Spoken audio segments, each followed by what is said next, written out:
morning. My name is Jeff Flores, and I'm the Chief of Staff to Supervisor Mike Maggard.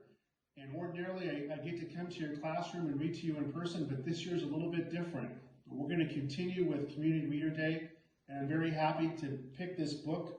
It's called The Story of Ferdinand the Bull by Munro Leaf.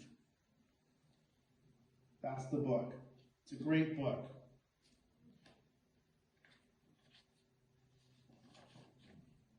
We'll get started right now. Once upon a time in Spain, there was a little bull, and his name was Ferdinand. All the other little bulls he lived with would run and jump and butt their heads together. They're out playing in the fields. But not Ferdinand. He's all by himself. He liked to just sit quietly and smell the flowers. He had his favorite spot out in the pasture under a cork tree. It was his favorite tree, and he would sit in its shade all day and smell the flowers. Sometimes his mother, who was a cow, would worry about him. She was afraid he would be lonesome all by himself. "Why don't you run and play with the other little bulls and skip and butt your head?" she would say. But Ferdinand would shake his head. "I like it better here, where I can just sit quietly and smell the flowers." His mother saw that he was not lonesome, and because she was an understanding mother, even though she was a cow, she let him just sit there and be happy. As the years went by, Ferdinand grew and grew until he was very big and strong. All the other bulls who had grown up with him in the same pasture would fight each other all day. They would butt each other and stick each other with their horns. What they wanted most of all was to be picked to fight at the bullfights in Madrid. But not Ferdinand. He still liked to just sit quietly under the cork tree and smell the flowers. One day, 5 men came in very funny hats to pick the biggest, fastest, roughest bull to fight in the bullfights in Madrid. All the other bulls ran around snorting, butting, leaping, and jumping, so the men would think that they were very, very strong and fierce and pick them. Ferdinand knew that they wouldn't pick him, and he didn't care, so he went out to his favorite cork tree to sit down. He didn't look where he was sitting, and instead of sitting on the nice cool grass in the shade, he sat on a bumblebee. Well, if you were a bumblebee and a bull sat on you, what would you do?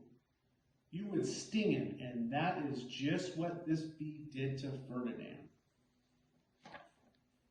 Wow, did it hurt? Ferdinand jumped up with a snort. He ran around puffing and snorting, butting and pawing the ground as if he were crazy. The 5 men saw him, and they all shouted with joy.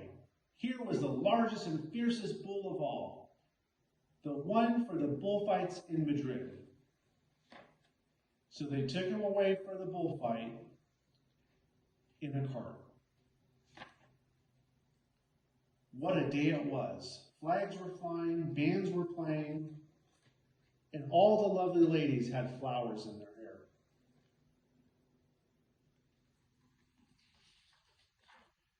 They had a parade into the bull ring. First came the banderillos with long, sharp pins with ribbons on them to stick in the bull and make him mad. Next came the picadores, who rode skinny horses, and they had long spears to stick in the bull and make him even madder. Then came the matador, the proudest of all. He thought he was very handsome and bowed to the ladies. He had a red cape and a sword and was supposed to stick the bull last of all. Then came the bull. And you know who that was, don't you? They called him Ferdinand the Fierce, and all the banderillos were afraid of him, and the picadores were afraid of him, and the matador was scared stiff. Ferdinand ran to the middle of the ring. and everyone shouted and clapped because they thought he was going to fight fiercely and butt and snort and stick his horns around. But not Ferdinand. When he got to the middle of the ring, he saw the flowers and all the lovely ladies' hair, and he just sat down quietly and smelled. He wouldn't fight and be fierce no matter what they did. He just sat and smelled.